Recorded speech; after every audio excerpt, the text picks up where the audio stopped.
నమస్తే, welcome to RP7 news.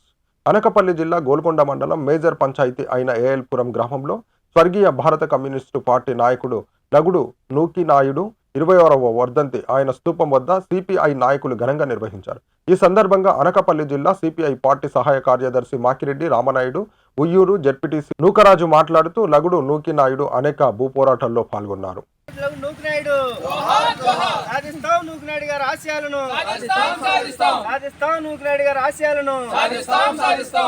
అమర్జీవి comrade Lagudu నూకి Naidu సాధిస్తాం, నూకి నాయుడు గారి ఆశయాలను సాధిస్తాం, నూకి నాయుడు గారి ఆశయాలను జోహార్ మృత వీరులకు, జోహార్ మృత వీరులకు, జోహార్ అమర్జీవి కామ్రేడ్ లగుడు నూకి నాయుడు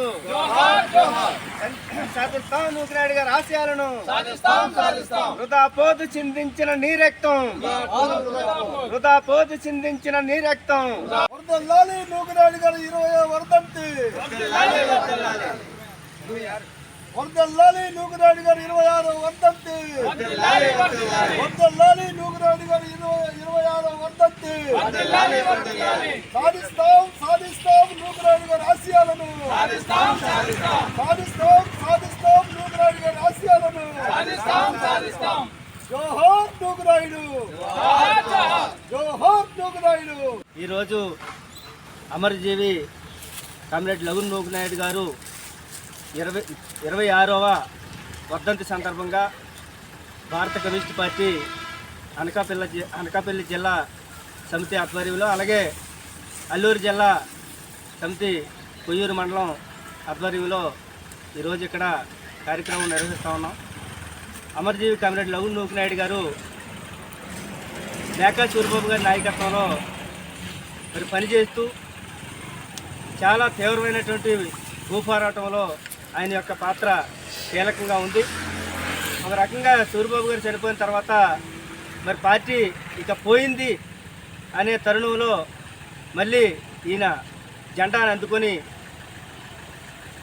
అటు ఏజెన్సీ ఇటు మైదాన ప్రాంతాన్ని విస్తృతంగా, ముఖ్యంగా కొయ్యూరు గోల్కొండ మండలంలో కీలకమైనటువంటి పాత్ర పోషించి మరి ఆ 1000 ఎకరాల భూపోరాటంలో ఆయన పాల్గొని మరి ఏదైతే సూరిబాబు గారు ఏ ఆశయం కోసం పనిచేశారో ఆ ఆశయాన్ని తూచా తప్పకుండా ఈయన పనిచేయడంలో కీలకమైనటువంటి పాత్ర పోషించి ఆనాటి నక్సలైట్ల చేతిలో మరి మరణించడం అనేటువంటి లోటు ఉన్నప్పటికీ తర్వాత తరం మరి పనిచేస్తూ ఆయన ఆశయం కోసం పనిచేస్తున్నప్పటికీ నేటి పాలకుల యొక్క విధానాల వలన మరి ఈవేళ ఈరోజు గడిపితే చాలనేటువంటి ప్రజల యొక్క ఆలోచనలతో ప్రభుత్వాలు ఇచ్చేటువంటి చాలా సున్నితమైనటువంటి సంక్షేమ పథకాలు ఆశ చూపి ఈవేళ దేశాన్ని నాశనం చేస్తూ ఉన్నారు. అటు కేంద్ర ప్రభుత్వం కానీ రాష్ట్ర ప్రభుత్వం కానీ చాలా తీవ్రమైనటువంటి సంక్షోభంలోకి తీసుకుపోయింది. ఈవేళ భారతదేశం చాలా సంక్షోభంలో ఉంది, చాలా కష్టకాలంలో ఉంది. కాబట్టి ఈవేళ మళ్ళీ ఈ భారతదేశాన్ని రక్షించుకోవాలన్నా, మన భారత రాజ్యాంగాన్ని రక్షించుకోవాలన్నా ఇక్కడ ఉన్నటువంటి ఆంధ్రప్రదేశ్ ముఖ్యమంత్రి గారి మరి సంక్షేమ పథకాలు చూపించి ప్రజల్ని మభ్యపెట్టి మరి ప్రలోభాలను చూపించి ఈవేళ రాష్ట్రాన్ని నాశనం చేస్తాం. ముఖ్యంగా ఈవేళ రైతు చాలా తీవ్రమైనటువంటి సంక్షోభంలో ఉంటే ఆ రైతుని ఆదుకోవడానికి కనీసం ప్రభుత్వం ఏమీ ఆలోచన చేయకుండా మరి రైతుని నష్టపడుతూ ఉన్నారు. ఈవేళ చూస్తూ ఉన్నాం, అంగన్వాడీలు 11 రోజులుగా మరి ఏదైతే వాళ్ళకి ఇస్తానన్నటువంటి ఎన్నికలకు ముందు చెప్పినటువంటి హామీలను మాత్రం వాళ్ళు అడుగుతున్నారు తప్ప వాళ్ళు ఏమీ గొంతమ్మ కోరుకుని పారట్లేదు.